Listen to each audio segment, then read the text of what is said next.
Hello and welcome back to another episode of the Ealing Road podcast. Lots to talk about this week following our point at the Emirates on Saturday. On today's episode, we will look back at the game against Arsenal and look forward to Palace as well as our away day section. Just a reminder that the podcast is now on YouTube under the name The Ealing Road Podcast, so please do subscribe to our YouTube channel, like and comment on our uploads, and hopefully you can enjoy listening to the podcast in the future, as well as having the pleasure of watching our ugly mugs talk about Brentford. On with today's show then, joining me today is Clayton. Clayton, how are you, mate? Good, you're right. All good. Do you notice I took the intro out? the tagline out of the intro. More natural, isn't it really is. Nice. So the only place to start, obviously, is with Arsenal. Before we start talking about the main talking point in the game, which was the equaliser that's commanded the majority of the media attention, I think we should say that even though that equaliser was offside, 100% we deserved something out of the game. Oh yeah, we probably could have won it. Yeah. I mean, they had chances, but in the first half we could have gone 3-0 up. Mm-hmm. Tony hit the crossbar, Rico missed like a yard out, and there was another chance that sits on mine right now. And obviously the goal was pretty offside, but also Mbeumo went for on goal and Saliba just fell over. Yeah. I think it was Saliba, not Gabriel. Oh, it was Gabriel. What was he? Yeah. Both dropped absolute disaster classes against Tony, so getting a bit confused. I don't think it was unjust. The goal was obviously, if that was against Brentford, I'd be fuming. Yeah. But it's not, so it's quite funny. Yeah. You mentioned it briefly, the two chances in the first half, obviously one for Rico within the opening 10 minutes. What's your view on that? I kind of feel a little bit sorry for him because I feel like the height of the ball is a little bit too high for it to be considered a tap-in, and he is a left-back. I don't know how you see it. Are you thinking he should score every day? Yeah, it's a weird one because he misses by so much. Yeah, exactly. Yeah. Chance. Yeah. It goes so far wide. It's quite high up, isn't it? Mm-hmm. So he has to kind of hit on the volley. His left foot just gets it all wrong. Mm-hmm. I think Tony should have scored more than Rico should have scored. That makes sense. Yeah, 100%. Oh, it was the second chance for Tony by his standards, especially this season. Yeah, it's relatively put that on target where as long as it doesn't hit someone that's already on the line.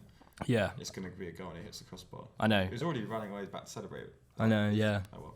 But Tony's performance in general was just, I think that was probably the best I've seen him play in a while. No. It just dominated them. It was the complete opposite of the reverse fixture where I thought I came away from it thinking, wow, Saliba is a player because he pretty much pocketed Tony the whole game. Whereas in this game, Tony won all of his duels, was dominant in the air and just bullied them. Did you see the Saliba statistic? He had 10 aerial duels. He lost every single one. That's so funny.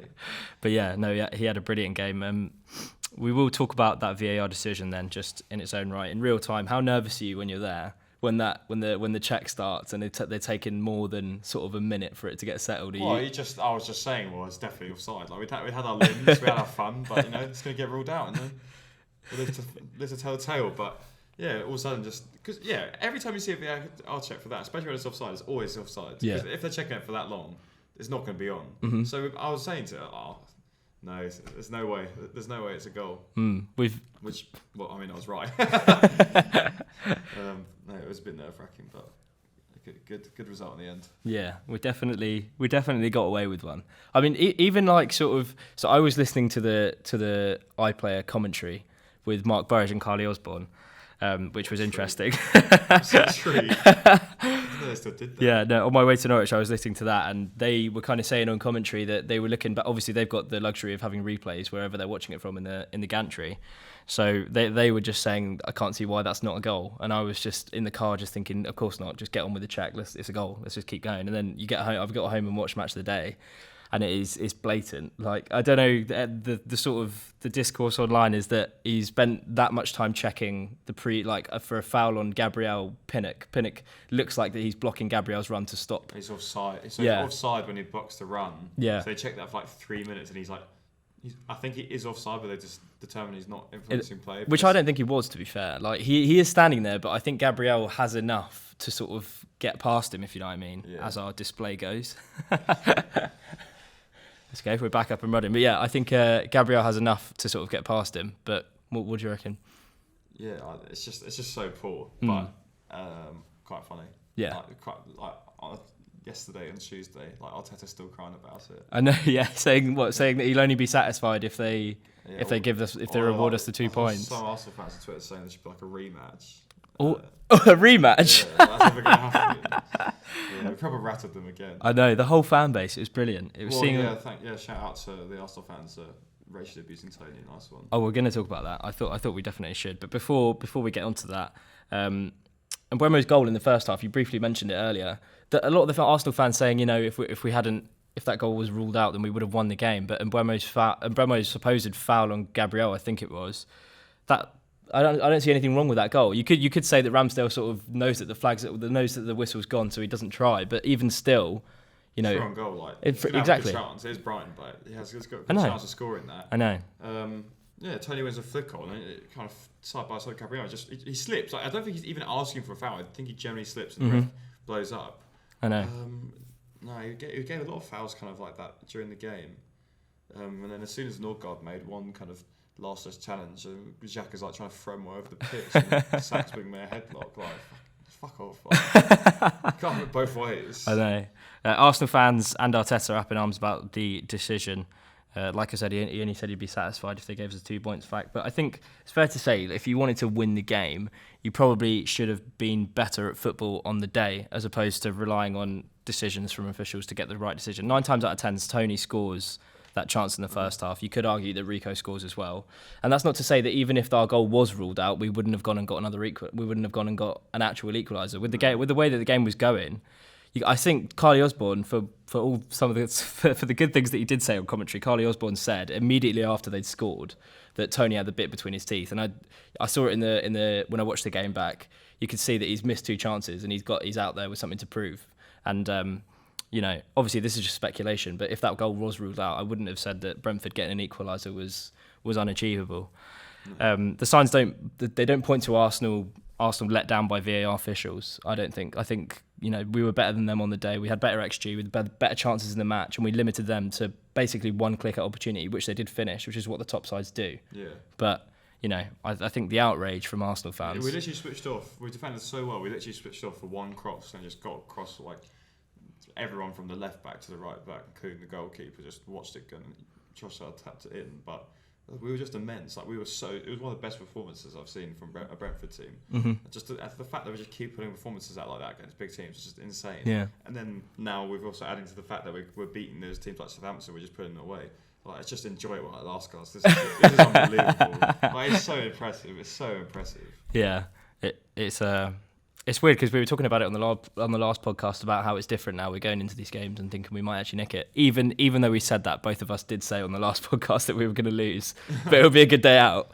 It was a good day out. But it was an unbelievable performance. I did want to talk a little bit about the racist abuse that Tony received after the game. It's kind of a problem now, and you hear about another instance sort of every other week. It happened back in October when we played. I can't remember who it was, but we played someone in October, and I think Everton last year it was Rika Henry and Ivan Toney. Their families. Yeah, which is just crazy. It's Troy Deeney got racially abused by Birmingham fans, the team he plays for last night. It's just disgusting. No, it's just the thing about the Toney is the issue is it's not people at the stadium. It's like there was this one account tweeting all sorts of shit, and they're from Arizona. Mm-hmm. Yeah, like you didn't live within 1,000 miles of the bloody stadium. Exactly. The thing is, these accounts on Twitter and on these social media platforms, they can just go undetected by using an alias on Twitter. Yeah.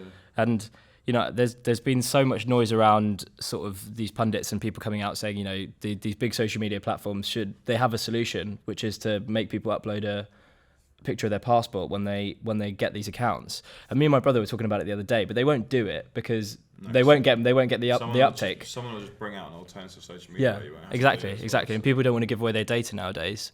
It's a difficult conundrum, but they could definitely do more to kind of block and impose sanctions on the people that do it. People that do. So. Yeah, and it's not just to say that it's just teams from the top 6 when they have all these loads of fake accounts and loads of not fake accounts but loads of accounts that people just use. They put in an email and then they're in. They can tweet whatever they want. Yeah. Because back in October, I'm pretty sure a Brentford fan was banned for some racist abuse. So it's not just a problem with some teams. It's a systemic problem in football, and it's just disgusting that you have to see it every single time. You wonder why players like Ivan Toney don't take the knee anymore. Yeah, it's because he literally did it in the game. Exactly. Whenever it's like he puts in a massive performance against the best team in the league, and what does he get for it? He gets a goal, but he gets racist abuse afterwards. He doesn't like. It's obviously a tiny minority, but there's the Arsenal fans on Twitter saying, "Oh well, if VAR had done his job, then he wouldn't have got abused." It's just like genuinely. I know people don't like us swearing on this podcast, but those people need to fuck off. like seriously, no. It's outrageous. You can't be dealing with that every week. Yeah, it's ridiculous. Is there anything else you wanted to talk about the Arsenal game? Anything from the stands?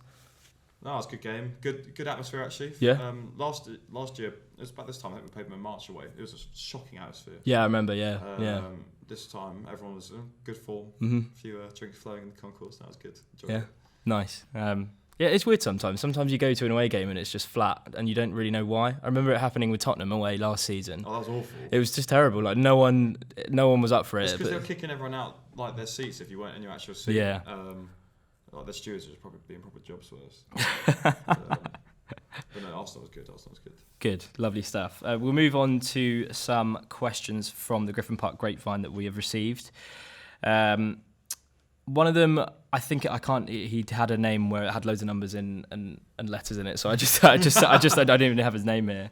But he's asking about VAR controversy, if we wish we'd had VAR in the Championship, or whether you think it's a good thing. I just think we should talk about VAR in general. Okay, what do you think? I think with the way it's being done this season, I actually thought it'd come on leaps and bounds from the previous season with regards to how quick the decision making is, and with what it was being used for. But then, this week there's been 3 incidents of VAR fucking up, essentially. Yeah. The West Ham Souček one, which I still watch back and I'm still thinking how the hell they haven't given that as a... Yeah, and then the Brighton Palace. The Brighton Palace one. They did it wrong. Mm-hmm. Like, it was like, at least... Well, there's no excuses. There's one game is blatant handball in the box. And then they just don't check the person, and then they just use the lines wrong in another one. But yeah, I'm in agreement with you. I think on the most part of this season, it's been like leaps and bounds. Yeah. Better than the season. Like every year it's improved, but this weekend it just had absolute calamity. And obviously there's been a few. It's football. Like people have opinions about stuff, but like the Manchester derby a few weeks ago when they didn't give Rashford offside, even though he was influencing play, like that was atrocious. Yeah, that was terrible. And they get like Peter Walton on, and he's like, oh no, he's not interfering, and even though Edison's like rushing out in front of him. Yeah. So stuff like that, you just think, like maybe like should a ref that does a game on a Saturday, should they be on another day in the booth, or should they be hiring and trading up all these different people to maybe be that fourth official? What, as in like a separate whole other kind of job role? So you're not reffing a match and being a VAR official. They're two separate things. If you're reffing matches all the time, then obviously you've got to be fit. You've got to like go to all the training, that kind of stuff. You've got to know a lot, and obviously that's why it's good for them to be the VAR officials, because they know the same thing. And maybe it's not something to happen straight away, but maybe they could transition into you have people at linesmen. They don't go and become. They're not refs on another game. Yeah. Like they just train. Once you get past a certain level, you just train as a lino. So I think there should be people that are just VAR officials, because some of these Premier League refs, they like to be a centre of attention. So they probably still think with the same kind of mentality when they're doing these decisions. And they'd be, if like, who's the guy that did the Arsenal one? Peter Bank. Oh no, Lee Mason. Lee Mason was on VAR.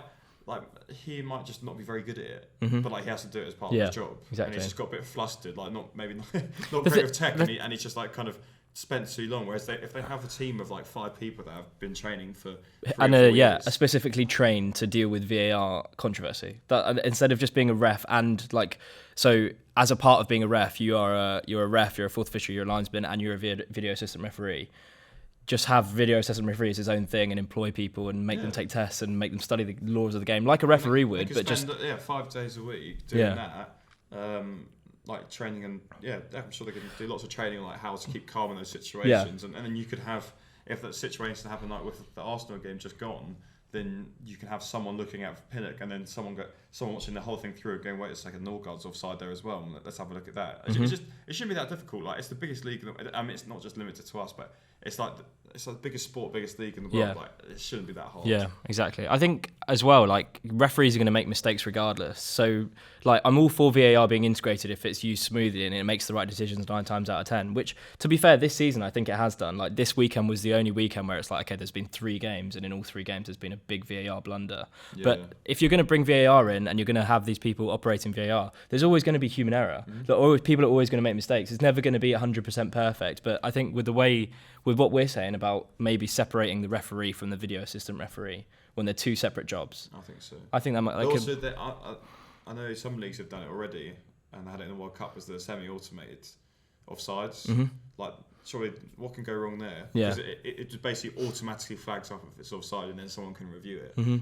Surely you do that, because then that for Norgard that would have come up. Yeah. Because it would have just checked every single header in that build up to the goal and be like, wait, that one's offside, and we've seen it. So I don't see why they don't implement that as soon as possible. Hopefully next season. Yeah, I mean it's definitely here to stay. I don't think there's any question of whether it's going to go. Yeah. But like it's because, like I said, this season it's been 9 times out of 10 they got the right call. It's just now that every time like a VAR incident happens, everyone's like up in arms, like, oh my god, why is VAR ruining football? But it's like it has been pretty good up until now. I tend not to like get too angry about it now, because it's just like it's still part and parcel of the game. You probably, on the balance of it, you probably still have a lot less refereeing issues. Yeah. Compared to when there wasn't VAR. Obviously, it takes a bit of fun out of the game in terms of like celebrating and that kind of stuff. But yeah, the one that sticks out to me wasn't even any of the ones this week, and obviously they were bad. But it was when I was watching that United City game. Yeah. And like, I was just watching it. I was like, he's like wrestles so far outside, it's unbelievable. And then he just leaves the ball. Yeah. But it's like any person that's played like Sunday League, you can see that he's affecting the game. Like a Sunday League liner is given that offside, and they somehow justified that he's not interfering with play. It was just obscene. Yeah. Away from the VAR talk, someone on the GPG asked, I don't know if it was Randell or if it was RF Pato, but they've asked, is Mads Roerslev the most improved player this season? Obviously, topical, today. Topical, new contract today till 2026. How good was he against Arsenal? He was so good. Yeah. Unbelievable. I feel like I talk about him every week. And basically, since I spoke about him after the Forest game, maybe he listened to it and he just bucked his ideas up. I think he's played so well, played well at City. Like, he's nothing special. Yeah, but like, I mean, Hickey started against. I was so surprised when Hickey wasn't in the lineup. I thought he looked a bit shaky last weekend, but he I would start Roerslev on Saturday. I don't see why not. Well, I don't know. I feel like he's probably preferred for his 1v1 defending, especially when he's in a 5. Yeah. Whereas I think against Palace we'll probably go back to a 4 and have Hickey there. I agree. But no, he has been exceptional this season. I remember TF saying something like he's not one of those players that you're going to watch and like stand up and be like, wow, that's an amazing player. Yeah. But he has, when he's played this season, he's stepped up to the plate, and fair enough to him, because us football fans, we're fickle and sometimes we're quick to deem a player as no good. But that's the performance against City, the performance against Arsenal. I think those two just unbelievable. Yeah, and a lot in between as well. Yeah, exactly. He's not really had any bad games since that Forest game. Mm-hmm. So maybe he did listen to the pod. Yeah, Matt, if you're watching, congrats keep it your up. Contract. Speaking of City against Arsenal, someone asked which result was better. Oh, that's a fucking. Well, he said I'm pretty sure on Twitter, I think it was RF Pato said that he thought the Arsenal game was better because, to be fair, I've got the question up. There's so no I'll try way. And find it. No. He said Arsenal was better because the way they dominated possession and they kept us kind of pinned in, and it was more. I think he said something like along the lines of it was a more complete performance. He might be right in saying that, but respectfully, there's no way. We went to City, the league holders, and played them off. But they held the ball the game as well. Yeah, no, they did. They did. I don't know. I don't really understand that. I think we didn't win for one, and we didn't score. And then we scored a 90. So RAF Pato said on the GPG, he said, personally, I'm putting the Arsenal result above it, mainly because of just how much possession Arsenal had around the 18-yard box. City, for me, felt a bit more open, whereas Arsenal was pretty relentless in terms of defending the box. I can see what he's saying, because... I can see your point, but I disagree. He said... And results and performance... Okay, maybe it's a better performance against City, but against Arsenal, arguably, I'm still not convinced. But at the result, I mean, one game we drew, one game we won. Yeah. So I'm not having that. I think the City away game is probably like the best result. Well, Frank called it the best result in the club's history. Well, so we were saying once we left, like, because we were just so ecstatic after that City game, it was like, in what situation, like in the foreseeable future, would you feel more ecstatic? Like, basically, if you qualified for like Europe or something, that would like, you just beat the best team in the world. Well, not at the moment. At the time, they were before. They've gone downhill a bit, but we're not taking away from it. But that's the thing with the City. It's like all the pundits always say, City, make no mistake, City the best team in the world. They're just not doing. But it doesn't matter. Like, it doesn't matter what anyone's. It doesn't matter like how the results are going. They always say, "Oh, City have got the best squad in the world." I agree that they've got the best squad in the world. Like it's with the amount. It's definitely not what it was though. It's like the season, especially like defensive wise. Mm-hmm. But yeah, I would tend to say that. Well, I think City is a better result. Maybe performance-wise, it was a more complete performance because we defended better. Yeah, it's an interesting question. But I wouldn't expect. I was expected that, but thank you for the question. Mm-hmm. I think that's it for the GPG question. Someone actually just put in earlier today. Should the starting 11 all stand with Ivan prior to kick off on Saturday? I think that would be a good idea. Yeah, but then I mean it's a good idea, but it's not going to do anything. Yeah, exactly. Yeah, I know. That's a whole other debate. But but yeah, someone also did ask the worst decision to go against Brentford. I don't know if he meant this season or in history. To which Lingfield B replied, the Nathan Elder in the elbow. Do you remember that? That was going back a long time for us. It does ring. It rings a bell. Got sent off for an elbow. And it was basically just, I think it was just a clash of heads. This is going way back to. I could come a bit more recent. Lockdown playoff semi-final. Rico Henry got sent off for winning the ball. Do you know who the ref was that day? It was Keith Stroud. Was it Keith Stroud? No, but I hate that man so much. I remember in the championship, like anytime you got Keith Stroud, this is uproar. And like, a couple of my colleagues at work, like they support championship teams. And like they just think the exact same thing. Like, he's just a wanker. He is. I can't stand that man. Anyway, so before we preview Palace, let's do our new segment on away days. Just to remind listeners, in this segment, we will name a notable game in the last 5 to 10 years, and it'll be your job, Clayton, and the listeners' job to name the result that day as well as the scorers in the game. I had prepared a game to talk about today, but Clayton informed me before we started recording that he's got a game for me, which you did say in the last podcast, but I forgot. So what is the game? Okay. So we'll give a bit of time for this. This shouldn't be as hard as last week, I don't think. Okay. So we're in 2017, in the 16-17 season. Okay. We are away to Burton. Burton, 5-2 was the score. No. Was it not 5-2? 5-3 was the score. 5-3, 5-3 was the score. Well, I didn't give anyone time to answer that. Great, if you know time, somebody's waiting. Right, no. Well, I'll see if I can get the scorers. Did you go to the game? I did, yes. Burstanbul. Yeah, no, it was brilliant. Well, jumping down the terraces. It was unreal. Yeah, no. It was my favourite ever. It was a great day.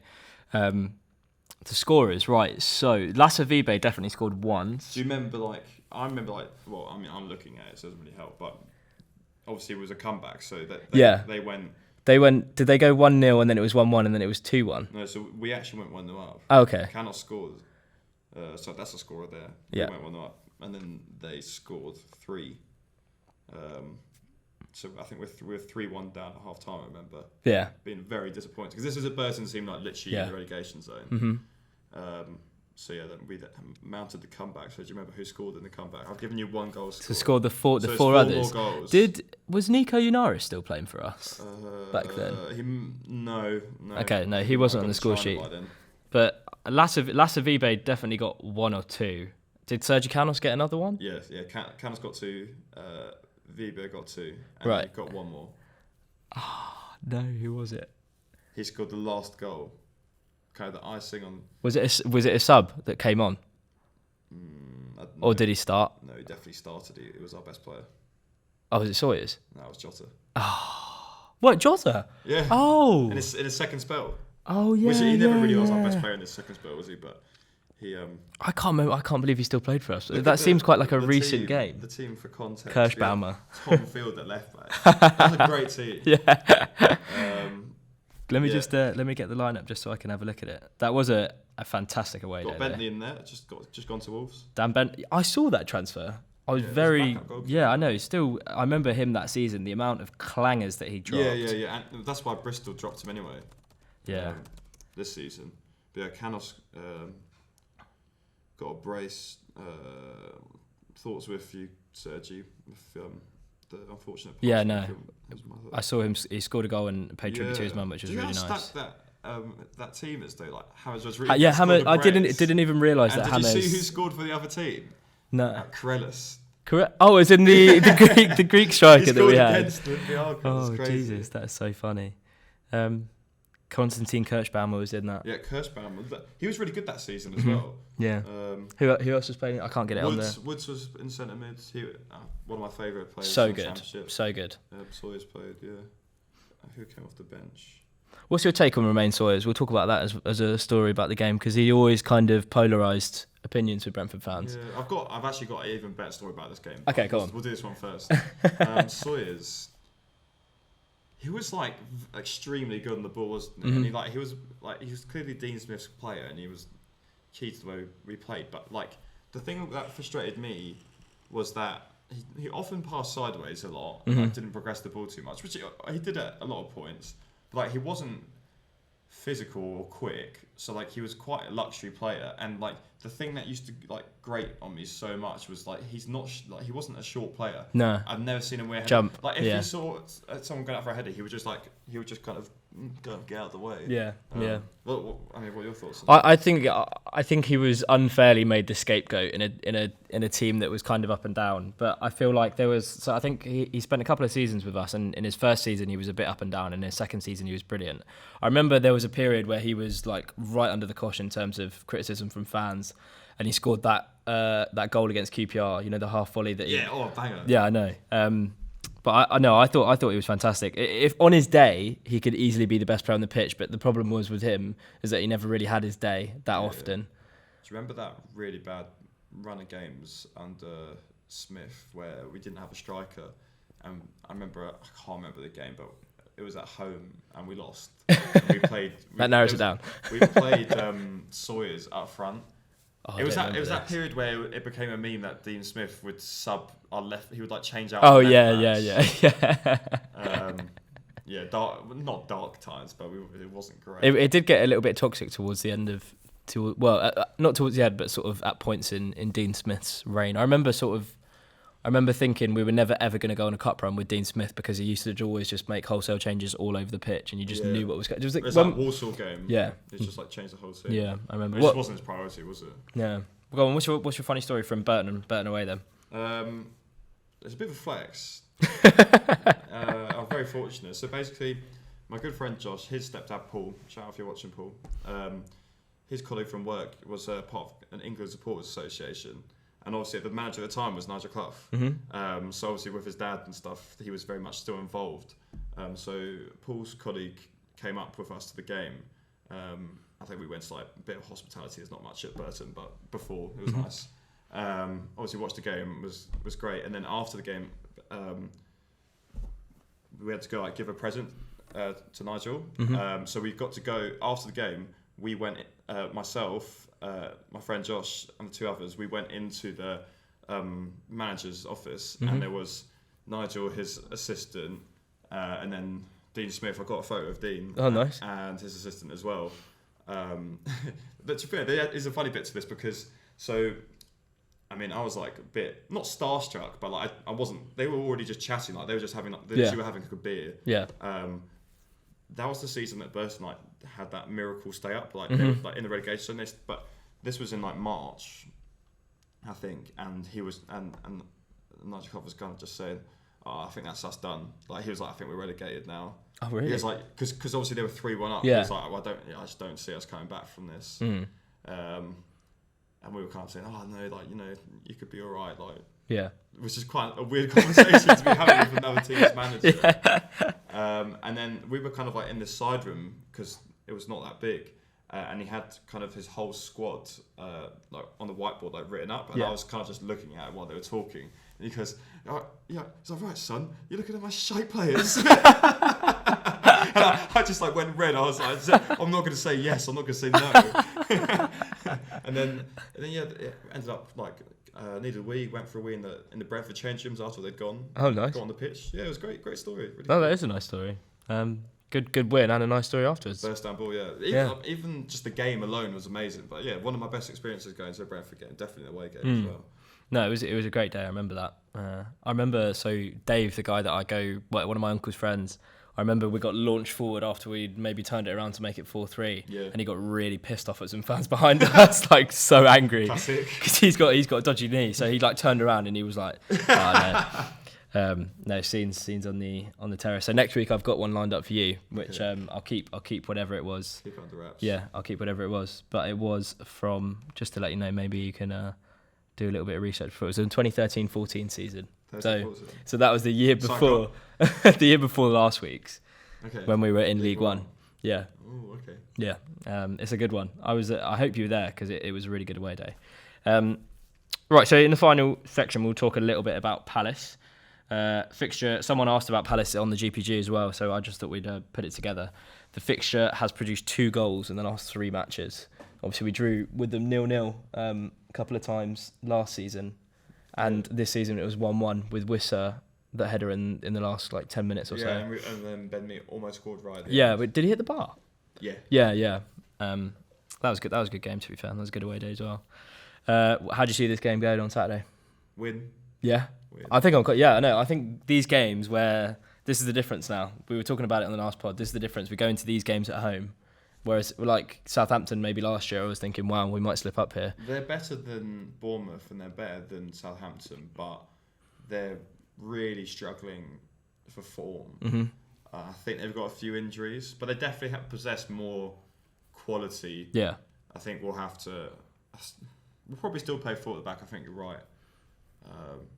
But no, I'm really looking forward to it because I think we're just playing so well at the moment. Yeah, I don't see like a repeat of the last few times we've played them. It kind of seemed like the 2 managers kind of figured each other out in just like in a weird kind of way where there's just no goals and it's a really crap game of football. Yeah, the 2 away games weren't great. The Wissa goal was good in the summer, but yeah. No, I think we can win it 3 points. Mm-hmm. Strong. Okay, I think so too. Yeah, good. I think that will do for today's podcast. Then we will be back next week to. Oh, we don't have a fixture next week, do we? No, because it was supposed to be United. I'll try to get a guest on or something. Yeah, maybe. Hopefully we can get. Yeah, that's a good idea. We'll get a guest on, pull some strings. Maybe I'll get in touch with Natalie again, see if she can sort us out potentially with a guest. No, actually, I've got someone. I'll chat to you after this. Okay, nice, perfect. The game after that is next one is Everton. Am I correct in saying that? Because I think there's like a break. There might be. So the fixture against United is postponed obviously, and then I think there was a week break maybe for FA Cup. If that's right, and then I think it's Everton away. No. There's not a week. There's a weekend break, and then you're missing a very, very big game here on the Monday night. Oh God, yeah. Oh, that's why I didn't see it. That's why I didn't see it because it's been moved. Okay, right, Monday night. Good one. No, I'm really looking forward to that. I know there's been a lot of noise about the atmosphere being a bit dead because it's on a Monday night, but I doubt it would be like that. No, it'll be buzzing. Yeah. That's a good way to end the podcast.